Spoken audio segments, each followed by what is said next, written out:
সুপ্রিয় দর্শক, আসসালামু আলাইকুম। নিউজ 24 এর আজকের সর্বশেষ সংবাদে আপনাদের সবাইকে স্বাগতম। প্রথমেই জানিয়ে দিচ্ছি সংবাদ শিরোনাম। বিএসএফ এর গুলিতে আহত বাংলাদেশি যুবক ভর্তি হাসপাতালে। নরেন্দ্র মোদীর ওপর বোমা হামলার হুমকির বার্তা পেয়েছে মুম্বাই পুলিশ। আওয়ামী লীগ ও জাতীয় পার্টি দেশের 50% মানুষের প্রতিনিধিত্ব করে, দাবি জিএম কাদেরের। আওয়ামী লীগ, জাতীয় পার্টি ও জিএম কাদেরকে কড়া বার্তা হাসনাতের। হাসিনার দোসর জিএম কাদের এত বড় কথা বলার সাহস পায় কি করে, প্রশ্ন রিজভির।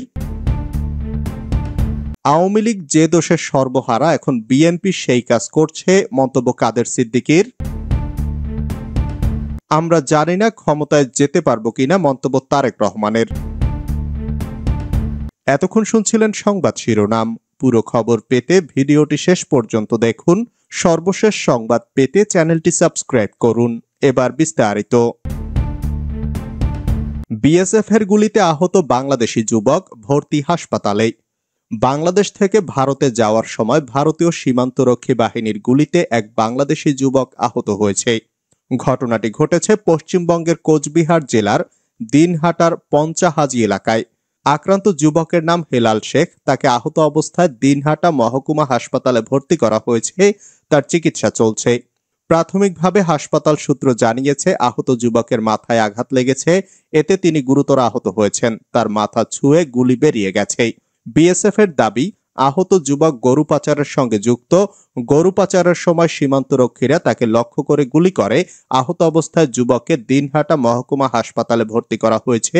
ঘটনার তদন্ত শুরু করেছে দিনহাটা থানা পুলিশ। মোদির ওপর বোমা হামলার হুমকির বার্তা পেয়েছে মুম্বাই পুলিশ। ভারতের প্রধানমন্ত্রী নরেন্দ্র মোদির ওপর বোমা হামলা চালানোর হুমকি দেওয়া হয়েছে বলে জানিয়েছে মুম্বাই পুলিশ। হুমকির বার্তায় পাকিস্তানের গোয়েন্দা সংস্থা আইএসআই এর সংশ্লিষ্টতার কথা উল্লেখ আছে বলে জানিয়েছে তারা। মুম্বাই পুলিশের ভাষ্য মতে, মুম্বাইয়ের ট্রাফিক পুলিশের একটি হোয়াটসঅ্যাপ নম্বরে হুমকির বার্তাটি পাঠানো হয়। বার্তাটি রাজস্থান রাজ্যের আজমির শরীফ থেকে এসেছে। কে বার্তাটি পাঠিয়েছেন তা শনাক্ত করতে সেখানে একটি দল পাঠানো হয়েছে। এছাড়া এই ঘটনায় একটি এফআইআর দায়ের করেছে পুলিশ। পুলিশের দেওয়া তথ্য অনুযায়ী তাদের কাছে হুমকির বেশিরভাগ বার্তাই পাঠান মাদকাসক্ত বা মানসিকভাবে অসুস্থ লোকজন, আর অধিকাংশ বার্তা আসে মুম্বাই পুলিশের একমাত্র হোয়াটসঅ্যাপ নম্বরে। ওই নম্বর হেল্পলাইন হিসেবে ব্যবহার করে মুম্বাইয়ের ট্রাফিক পুলিশ। আওয়ামী লীগ ও জাতীয় পার্টি দেশের 50% মানুষের প্রতিনিধিত্ব করে, দাবি জিএম কাদেরের। রাজনৈতিক দলগুলোর সঙ্গে অন্তর্বর্তীকালীন সরকারের সংলাপ প্রক্রিয়ায় আওয়ামী লীগ ও জাতীয় পার্টিকে বাদ দেওয়ার অভিযোগ করেছেন জাপা চেয়ারম্যান গোলাম মোহাম্মদ কাদের। তিনি বলেন, আওয়ামী লীগ ও জাতীয় পার্টিকে বাদ দিলে দেশের 50% মানুষের প্রতিনিধিত্বকারী দলকে জাতীয় ঐক্যের ডাকের বাইরে রাখা হয়েছে। 50% মানুষের দলকে সংলাপের বাইরে রাখা হয়েছে। এতে জাতিগতভাবে অবিশ্বাসের সৃষ্টি হয়েছে। দেশে একটা অবিশ্বাস ও সংঘাতময় পরিবেশের সৃষ্টি হয়েছে।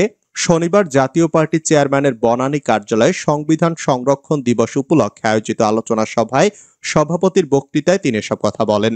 জিএম কাদের বলেন, কয়েকদিন আগে মাননীয় প্রধান উপদেষ্টা একটি জাতীয় ঐক্যের ডাক দিয়ে কয়েকটি রাজনৈতিক দলের সঙ্গে মতবিনিময় করেছেন। এতে জাতীয় ঐক্যের নামে জাতীয় অনৈক্যের সূচনা হলো। 48টি নিবন্ধিত দলের মধ্যে মাত্র 18টি দলের সঙ্গে মতবিনিময় করেছেন তিনি। 2008 সালের নির্বাচনে আওয়ামী লীগ পেয়েছিল 230টি আসন। তাদের ভোটের হার ছিল 48.04। বিএনপি পেয়েছিল 30টি আসন। তাদের ভোটের হার ছিল 32.05। জাতীয় পার্টি পেয়েছিল 27টি আসন। ভোটের হার ছিল 07.07। আওয়ামী লীগ ও জাতীয় পার্টি দেশের 50% মানুষের প্রতিনিধিত্ব করে। তিনি বলেছেন, আওয়ামী লীগকে নিষিদ্ধ করা উচিত হবে না। আওয়ামী লীগ, জাতীয় পার্টি ও জিএম কাদেরকে কড়া বার্তা হাসনাতের। জাতীয় পার্টিকে জাতীয় বেইমান আখ্যা দিয়ে বৈষম্য বিরোধী ছাত্র আন্দোলনের আহ্বায়ক হাসনাত আব্দুল্লাহ বলেছেন, তারা বলছে আওয়ামী লীগ ও জাতীয় পার্টি নাকি দেশের 50% মানুষের প্রতিনিধিত্ব করে। 24 পরবর্তী বাংলাদেশে দাঁড়িয়ে তারা এত বড় কথা বলার দুঃসাহস পায় কিভাবে? স্পষ্ট ভাষায় বলে দিতে চাই, 5ই আগস্টের পর আওয়ামী লীগ এবং তাদের দোসররা বাংলাদেশে প্রাসঙ্গিক না।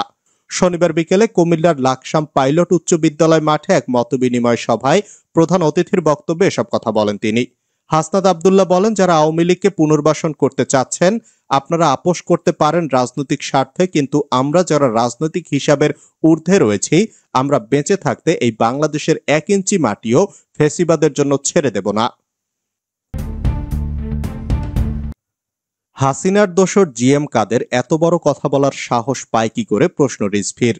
ভারতের গোয়েন্দাদের ল্যাবরেটরিতে শেখ হাসিনা জিএম কাদেরের জন্ম। হাসিনার দোসর জিএম কাদের এখনো এত বড় কথা বলার সাহস পায় কি করে, সরকারের কাছে এমন প্রশ্ন রেখেছেন বিএনপির সিনিয়র যুগ্ম মহাসচিব অ্যাডভোকেট রুহুল কবির রিজভী। গুম হওয়া সবুজবাগ থানা ছাত্রদল নেতা সুজন ও ফরহাদকে ফিরে পাওয়ার দাবিতে শনিবার বিকেলে ঢাকার দক্ষিণ বাসাবো ওহাব কলোনি কাজী অফিস সংলগ্ন রাস্তায় এক বিক্ষোভ সমাবেশে প্রধান অতিথির বক্তব্যে তিনি এসব কথা বলেন। রিজভী বলেন, আজকে হাসিনার দোসর জিএম কাদের বলেছেন আওয়ামী লীগ ও জাতীয় পার্টি মিলে তাদের পক্ষে জনসমর্থন নাকি 50%। এই কথা বলার সুযোগ পায় কি করে জিএম কাদেররা?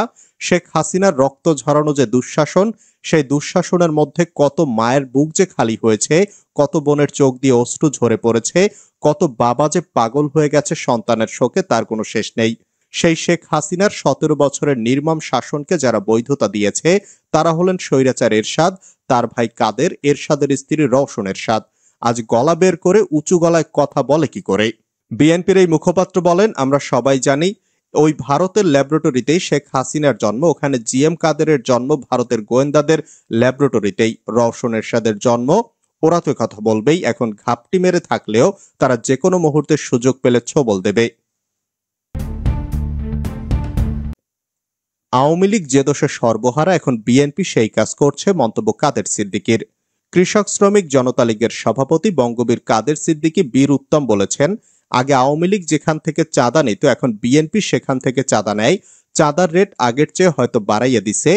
আওয়ামী লীগ যে দোষে সর্বহারা হয়েছে হাসিনা সরকারের পতনের পর, বিএনপি এখন সেই কাজই করছে, তবে জামায়াত ইসলামী কিন্তু এসব করছে না।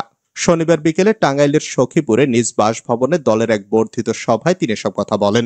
সভায় আওয়ামী লীগের নেতাকর্মীদের উদ্দেশ্যে কাদের সিদ্দিকী বলেন, আপনাদের মানুষের কাছে যেতে হবে, মানুষের সেবা করতে হবে। শেখ হাসিনার মতো আওয়ামী লীগ করা যাবে না, আওয়ামী লীগ করতে হবে ভাসানীর মতো, আওয়ামী লীগ করতে হবে বঙ্গবন্ধুর মতো। শেখ হাসিনার সরকার মানুষকে অনেক অত্যাচার করেছে, জুলুম করেছে, এজন্য হাসিনার উপর আল্লাহর গজব নাজিল হয়েছে। কাদের সিদ্দিকী বলেন, কেউ যদি মনে করেন স্বাধীনতাকে মুছে ফেলবেন, বঙ্গবন্ধুকে মুছে ফেলবেন, কাদের সিদ্দিকীকে মুছে ফেলবেন, তাহলে তারা আহম্বকের রাজ্যে বাস করছেন। কেউ কেউ ধারণা করেছিলেন আমেরিকার প্রেসিডেন্ট ডোনাল্ড ট্রাম্প হাসিনাকে আবার সরকারে বসাবেন, তারা ভুল করছেন, এটা অসম্ভব। 1971 সালেও আমেরিকার প্রেসিডেন্ট কিসিঞ্জার চেষ্টা করেছিলেন, কিন্তু আমাদের বিজয় হয়েছিলই। আমরা জানি না ক্ষমতায় যেতে পারবো কিনা, মন্তব্য তারেক রহমানের। জনগণের প্রত্যাশা অনুযায়ী কাজ করলেই জনগণের মাঝে আস্থা ফিরে আসবে বলে উল্লেখ করেছেন বিএনপির ভারপ্রাপ্ত চেয়ারম্যান তারেক রহমান। তিনি বলেন, জনগণের সমর্থন আমাদের পক্ষে রাখতে হবে। কিছু মানুষ ভাবছে যে আমরা এরই মধ্যে ক্ষমতায় চলে গেছি, কিন্তু আমরা জানি না ক্ষমতায় যাব কিনা।